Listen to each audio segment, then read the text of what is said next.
Hey, hi, this is Sandeep and you are watching Gujl only on WebSankul official. આજના સેશનની અંદર આપણે જોવાના છીએ કાર્ડ ટેન્સીસ. ગભરાવાની જરાય જરૂર નથી. આ ટોપિકની અંદર એટલું બધું લોડ લેવાની જરૂર નથી તમારે.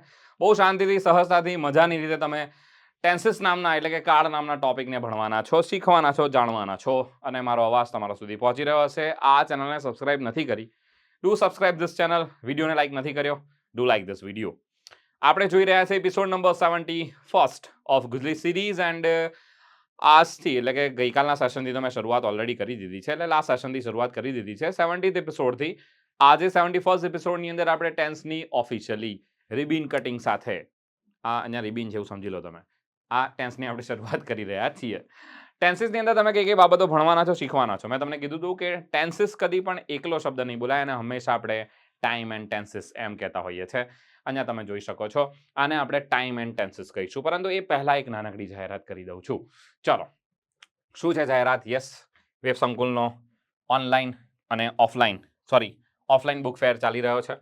તારીખ છે 6 થી 13 જૂન સુધી. વેબ સંકુલના તમામ પુસ્તકો પર તમને મળવાપાત્ર રહેશે 50% ઓફ. બુક ફેરના જે સેન્ટર્સ છે તે છે Gandhinagar, Ahmedabad, Rajkot, Surat, Bhavnagar, Palanpur, Patan, Nikol Ahmedabad and Jalaram book store Gandhinagar. આ તમામ સેન્ટર્સ પર તમને આપણી જે બુક્સ છે વેબ સંકુલ પબ્લિકેશન દ્વારા પ્રકાશિત થતી તમામ પર 50% ઓફ તમને મળવાપાત્ર રહેશે. Let's start our today session. We are going to talk about time and tenses today. આજે આપણે ટાઈમ એન્ડ ટેન્સીસની વાત કરવાના છે. ટાઈમ એન્ડ ટેન્સીસ અહીંયા તમે જોઈ શકો છો ટેમ્પસ નામના લેટિન શબ્દ પરથી ઉતરી આવેલો આ શબ્દનો અર્થ થાય છે સમય. નો અર્થ થાય છે સમયનો ભાગ, જેને આપણે ટેન્સીસ કહેતા હોઈએ છીએ. ઇંગ્લિશમાં આપણે એને ટેન્સીસ કહીએ છીએ. ટેન્સીસ મુખ્ય કેટલા પ્રકારના છે? 3 છે. કુલ કેટલા છે? 12 છે. તો સર એ જ ટેન્સ પૈકી આપણે સૌથી પહેલો કાર્ડની શરૂઆત કરી દઈએ છીએ. સર કાર્ડ, ગભરાવાની જરૂર નથી. આપણે પહેલા કાર્ડની શરૂઆત કરીશું અને એ છે સિમ્પલ પ્રેઝન્ટ ટેન્સ, જેને આપણે ગુજરાતીમાં સાદો વર્તમાન કાળ કહીએ છીએ. સિમ્પલ પ્રેઝન્ટ ટેન્સ, જેની ફોર્મેટ, સર ફોર્મેટ એટલે એલું તમે બી આ રીતે જ ભણાવશો ગોખવાની જેમ. ગોખે કેમ ગોખવામાં આવે છે? કર્તા વત્તા ક્રિયાપદનું મૂળરૂપ નથી કરવાનું એવું. બહુ શાંતિથી સહજતાથી મજાની રીતે આપણે આ ટેન્સને ભણવાના છે. સૌથી પહેલા તમારે એ સમજી લેવાનું છે કે આની અંદર જે પણ પાર્ટ આવે છે આના ફોર્મેટની અંદર એ કોણ કોણ છે. પહેલા જે સબ્જેક્ટને આપણે ડુઅર પણ કહીએ છીએ, કર્તા કહીએ છીએ ગુજરાતીની અંદર. સર આ કર્તા એટલે કોણ? સર દર વખતે કર્તા હોવો જરૂરી છે વાક્યમાં? નહીં, દર વખતે કર્તા હોવો જરૂરી નથી. ફોર એક્ઝામ્પલ, ઇમ્પેરેટિવ સેન્ટેન્સમાં ક્યાં કર્તા હોય છે? Open the door, close the door, switch off the lights, switch on the lights. અહીંયા કર્તા મિસિંગ, સોરી હિડન હોય છે. આગળ ખરેખર યુ હોય છે. કોઈ પણ વ્યક્તિ કોઈ અન્ય વ્યક્તિને જ્યારે આજ્ઞા આપે છે ત્યારે તે યુ ને કહીને કહી રહ્યો છે you open the door, you sit down, you stand up.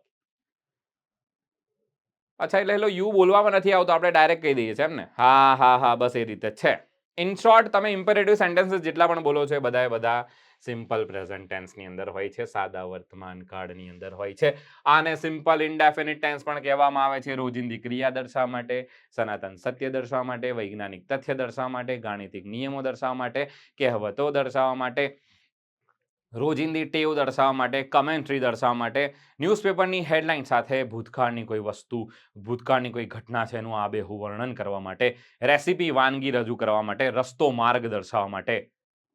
હજી ઉપયોગો છે સાહેબ કે પતી ગયા છે? ના, ઓર બી હે. રૂકો, હજી પણ છે. કહેવતો રજૂ કરીએ છીએ આપણે, આનાથી કોર્સ રજૂ કરતા હોઈએ છીએ. આનાથી તમે હિયર અને ધેર વાળા વાક્ય પણ જોશો. ઇન્વર્ઝન વાળા હિયર અને ધેર વાળા વાક્ય છે. Here comes the bus, there he goes. આ સ્ટેટમેન્ટ પણ જે છે તે સાદા વર્તમાન કાળમાં તમને જોવા મળતી હોય છે. વિવિધ પ્રકારના ઉપયોગો છે, બધા ઉપયોગોની વાત કરીશું. પણ પહેલા એની ફોર્મેટ જાણી લેવી જરૂરી છે. આજના સેશનમાં ફોર્મેટથી શરૂઆત કરીશું, પછી આપણે આખું પોસ્ટમોર્ટમ કરી નાખવાનું છે. સાદા વર્તમાન કાળનું ટેન્શન લેવાની જરૂર નથી. આને સિમ્પલ પ્રેઝન્ટ ટેન્સ કે સિમ્પલ ઇનડેફિનિટ ટેન્સ પણ કહેવાય છે. Let's start from format. ફોર્મેટને આપણે રચના પણ કહીએ છીએ. આને તમે બંધારણ પણ કહો છો. સર આની ફોર્મેટ શું છે? ફોર્મેટ છે સબ્જેક્ટ, ગુજરાતીમાં કર્તા કહેવાય છે. ત્યાર પછી V1 V5 ये क्या है हमको पता नहीं चलता. V1 એટલે કે ક્રિયાપદનું એવું સ્વરૂપ કે જેને એસ કે યસ લાગતું નથી, જેને આપણે બેર ફોર્મ પણ કહીએ છીએ. અચ્છા, ઓકે સર, તો આ V1 જે છે એકવચન છે કે બહુવચન? V1 ને બહુવચન વાળું રૂપ ગણવાનું હોય છે? ના હોય સર, અહીંયા V તો 1 લખાય છે. અને V5 ની અંદર તો SKES લાગે છે, તો સર જેની પાછળ SKES લાગે તો એ બહુવચન ના હોય. એ તો નાઉનમાં થાય ને ભાઈ. તમે પેન લખો છો અને પેનની પાછળ S લગાડો છો, તો જેની પાછળ S લાગે એ બહુવચન નામમાં થાય છે, નામમાં. વર્બમાં ઊંધું થઈ જાય છે. વર્બમાં શું થાય છે? તો કે સર વર્બમાં જેની પાછળ SKES લાગશે તે એક વચન બને છે. શા માટે? આને ત્રીજા પુરુષ એક વચન સાથે હી, શી, ઇટ સાથે તમે વાપરો છો. અચ્છા, એવું છે. હા, એવું છે. Let's start. તો સર આ V1 નો ઉપયોગ કોના સાથે થાય છે? બેર ફોર્મનો ઉપયોગ કોના સાથે થાય છે? આઈ સાથે, વી સાથે, ધે સાથે, યુ સાથે અને બહુવચન સાથે તમે યુઝ કરો છો V1, એટલે કે ક્રિયાપદનું બહુવચન વાળું રૂપ. That's it, simple. અચ્છા, ઓકે ઓકે, હવે સમજાઈ રહ્યું છે બધી વસ્તુ. તમે કેમ અને એકવચન બહુવચન કહી રહ્યા છો? Daily, regularly, generally, always, every day, often, આવા પ્રકારના તમને સમયસૂચક શબ્દ, ટાઈમ એક્સપ્રેસિંગ એડવર્બ, જેને આપણે સમયસૂચક શબ્દ કહીએ છીએ, જોવા મળતા હશે. દર વખતે જરૂર નથી સમયસૂચક શબ્દ આપેલો હોય. ઘણી વખત રોજિંદી ક્રિયા દર્શાવતી વખતે, ટેવ દર્શાવતી વખતે પણ તમને આવા વાક્ય જોવા મળે છે. જેમ કે હું ચા પ્રિફર કરું છું. I prefer T. તો આઈ પ્રિફર ટી પણ શું છે? તો સર આ તમારી આદત છે. તો આને પણ હંમેશા સાદા વર્તમાન કાળમાં જ રજૂ કરવામાં આવશે. તમે કોઈના ત્યાં જાઓ છો, તમને પૂછવામાં આવે છે શું લેશો આપ? શું લેશો આપ? ચા લેશો કે કોફી લેશો? એકચ્યુઅલી બોલવાની જરૂર નથી. એ સુપરફ્લુઅસ છે. આપણે એકચ્યુઅલી એમને બોલતા હોઈએ છીએ. આ વસ્તુ મેં તમને પહેલા પણ સમજાવી ચૂક્યો છું. I prefer T. I prefer coffee. હું કોફી લઈશ. હું કોફી પસંદ કરું છું. હું ચા લેવાનું પસંદ કરીશ. તો આ શું છે? ટેવ છે, આદત છે. એટલે તો આપણે એને સાદા વર્તમાનમાં રજૂ કરીએ છીએ. I hate movies. મને મૂવીઝ નહીં ગમતી. આદત છે, ટેવ છે તમારી. I like chocolates. મને ચોકલેટ્સ બહુ ગમે છે. આદત રજૂ કરો છો, પસંદગી રજૂ કરો છો. તમે તમારી હેબિટ, કોઈ ટેવ વગેરે રજૂ કરતા હો. અહીંયા ક્યાં સમય સૂચક શબ્દ આપેલા છે? Daily, every day. તેમ છતાં પણ કયો કાળ? સાદો વર્તમાન કાળ. આને તમે સિમ્પલ પ્રેઝન્ટ ટેન્સ કે સિમ્પલ ઇનડેફિનિટ ટેન્સ પણ કહી શકો છો. Let's start. I read a newspaper daily. Sir newspaper સાથે કેમ આર્ટિકલ એ વપરાયો છે? આ ગણી શકાય તેવી એક વચન વસ્તુ છે. ચોક્કસ છે એટલે આપણે આર્ટિકલ એ વાપર્યો છે. ટાઈમ્સ ઓફ ઇન્ડિયા આપેલું હોય તો આર્ટિકલ ધ યુઝ કરી શકાય છે. ઇકોનોમિક ટાઈમ્સ આપેલું હોય તો તમે ધી આર્ટિકલ યુઝ કરી શકો છો. ધી ઇકોનોમિક ટાઈમ્સ થાય છે. આઈ રીડ અ ન્યૂઝપેપર ડેલી. હું દરરોજ છાપું વાંચું છું. ભલે વાંચતા હોય. હી ગોસ. સર અહીંયા જોઈ શકો છો ક્રિયાપદને SKES લગાડ્યો છે. ગો સાથે આપણે ES નો ઉપયોગ કરીએ છીએ. શા માટે સર અહીંયા તમે હી વાપર્યો છે? અચ્છા, ઓકે ઓકે ઓકે સર, ખબર પડી ગઈ હવે.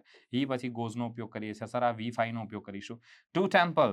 ટેમ્પલ તરફ. હી goes to temple every day. તે દરરોજ ટેમ્પલ જાય છે. સર ટેમ્પલ સાથે આર્ટિકલ ધ કેમ નથી? ટેમ્પલ સાથે આર્ટિકલ ધ ત્યારે જ આવે જ્યારે તે જગ્યાએ જવાનો પર્પસ એના કરતા વિપરીત હોય. એનો મતલબ કે આ ભાઈ મંદિરે શા માટે જતા હશે? ઈશ્વર ભજીએ તને, મોટું છે તુજ નામ, ગુણ તારા નિત ગાઈએ, થાય અમારા કામ. તો તમારા બધાના કામ થઈ જાય એવી શુભકામના સાથે તો સર આ મંદિર જે છે એ શું કરવા જતા હશે?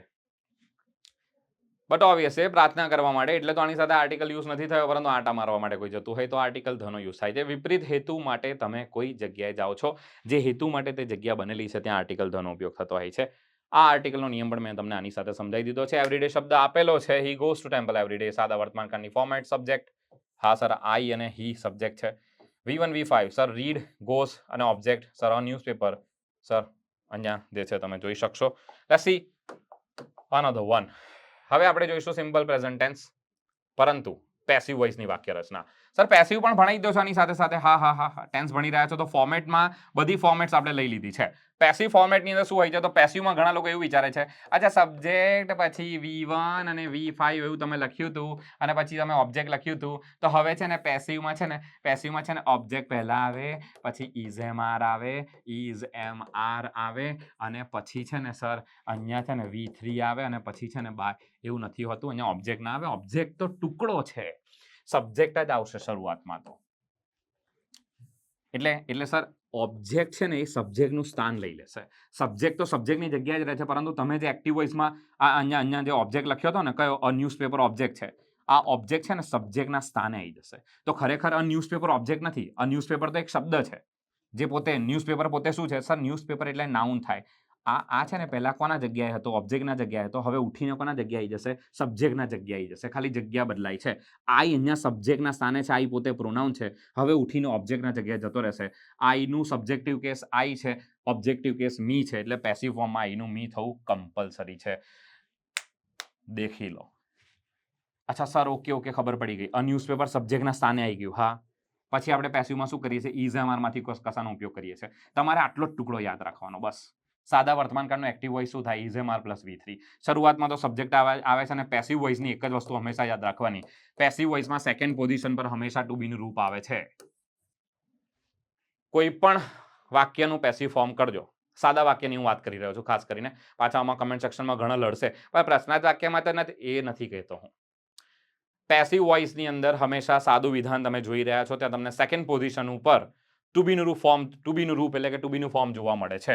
સર અહીંયા પણ તમે જોઈ શકો છો, સૌથી પહેલા સબ્જેક્ટ આવશે એટલે કે ઓબ્જેક્ટ સબ્જેક્ટના સ્થાને આવશે. આવી ગયું. ઇઝએમઆરમાંથી ન્યૂઝપેપર સાથે શું વાપરીશું? ઇઝએમઆરમાંથી ઇઝ વાપરીશું. સર રીડના ત્રણેય રૂપો સરખા થાય છે. Read, red. સર પછી આપણે શું લખીએ છીએ? બાય લખીએ છીએ અને પછી શું લખીએ છીએ? મી, ઓબ્જેક્ટ લખીએ છીએ. આ ઓબ્જેક્ટ આઈ અહીંયા સબ્જેક્ટના સ્થાને તો ઓબ્જેક્ટના સ્થાને આવી જાય એટલે મી થઈ જશે. તમે ધ્યાનથી વાક્યને જોઈ લો. I read a newspaper daily. A newspaper is read by me daily. Passive ફોર્મની વાક્ય રચના થઈ ગઈ છે. અચ્છા, ઓકે સર, ખબર પડી ગઈ. ડન. શું છે આ? Passive voice. Let's start. Simple present ટેન્સની પ્રશ્નાર્થ વાક્ય રચના જોઈ લઈએ. સોરી, નેગેટિવ વાક્ય રચના પહેલા જોઈ લઈએ, પછી આપણે પ્રશ્નાર્થ વાક્ય જોઈશું. નેગેટિવ વાક્ય રચના બનાવવા માટે તમારે ડુ અને ડઝનો ઉપયોગ કરવાનો રહેશે. કદી પણ મુખ્ય ક્રિયાપદ સાથે આપણે નોટનો ઉપયોગ નથી કરતા. અને બીજી એક વસ્તુ ધ્યાન રાખવાની, તમે નોટને હંમેશા ક્યાં મૂકો છો? સર, નોટ હંમેશા ટુ બીના ફોર્મની જોડે આવે છે. આ ધ્યાન રાખવાનું. નોટ ટુ બીની સાથે આવશે. સર, ટુ બી એટલે is, am, are, was, were, have, has, had, do, does, did, can, shall, may, might, must, આ બધા સાથે જેટલા પણ ઓક્ઝિલરી છે ને, એ ઓક્ઝિલરી સાથે નોટનો ઉપયોગ થતો જોવા મળશે. Did not, do not, does not, is not, am not, are not, was not, were not, have not, has not, had not, can not, could not, may not, might not, shall not, should not, will not, would not, must not, might not. બસ આટલું જ. ચાલો, okay. તો sir સૌથી પહેલા આવશે subject, પછી આપણે મૂકીશું ડુ કે ડઝ. સર, આ ડુ કે ડઝ કોના આધારે મૂકવાનો? સબ્જેક્ટના આધારે. સર, સબ્જેક્ટ કોના સાથે ડુ વપરાય છે? આઈ સાથે ડુ આવશે, વી સાથે ડુ આવશે, યુ સાથે ડુ આવશે, ધે સાથે ડુ આવશે અને બહુવચન સાથે ડુ આવશે. That's it.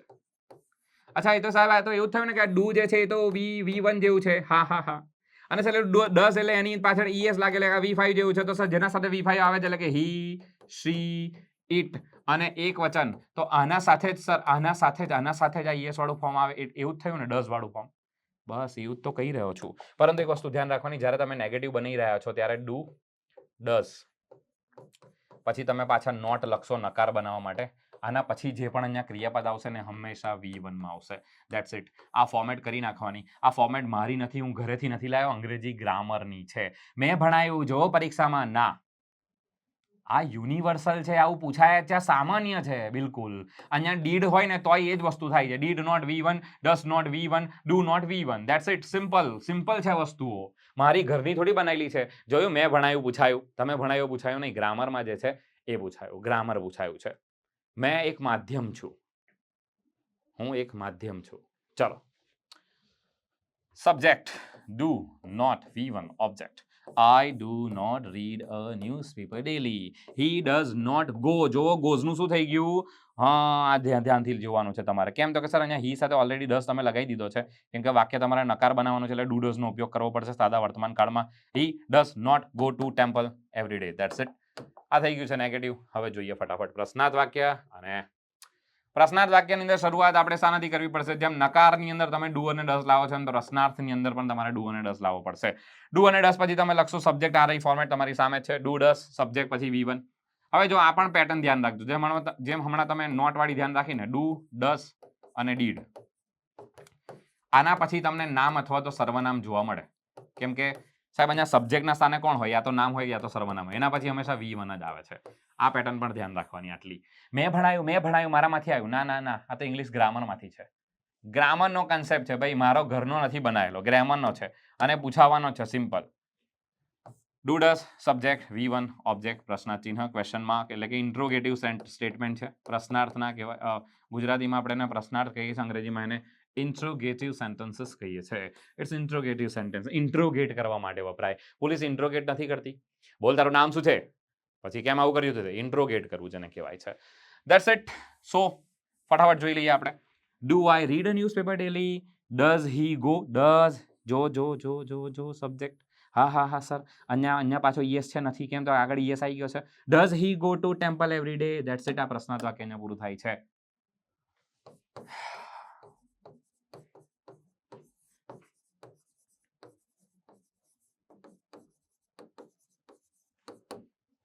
Thanks for watching. જય હિન્દ, જય ભારત. આઈ હોપ તમે બધા સ્વસ્થ હશો, મસ્ત હશો, અને હા, આ રીતે જ આ સેશનને માણતા રહેજો. મળતા રહીશું નવા વિડીયોઝની સાથે. આ સેશન કેવો લાગ્યો છે ડુ કમેન્ટ. વિડીયોને લાઇક નથી કર્યો તો વિડીયોને લાઇક કરી દેજો. ચેનલને સબસ્ક્રાઇબ નથી કરી તો સબસ્ક્રાઇબ કરી દેજો. મારો આ ઇનિશિયેટિવ રહેશે કે તમને કાર્ડ જે છે તે સૌથી ઇઝી, સૌથી મજાની રીતે ભણાવું. સિમ્પલ પ્રેઝન્ટ ટેન્સ પત્યો નથી આજે, ફક્ત ને ફક્ત આપણે એની ફોર્મેટ જોઈ છે. આ સાથે મળીએ છીએ. પોતાનું ધ્યાન રાખજો, પોતાના માતા પિતાનું ધ્યાન રાખજો. જય હિન્દ, જય ભારત.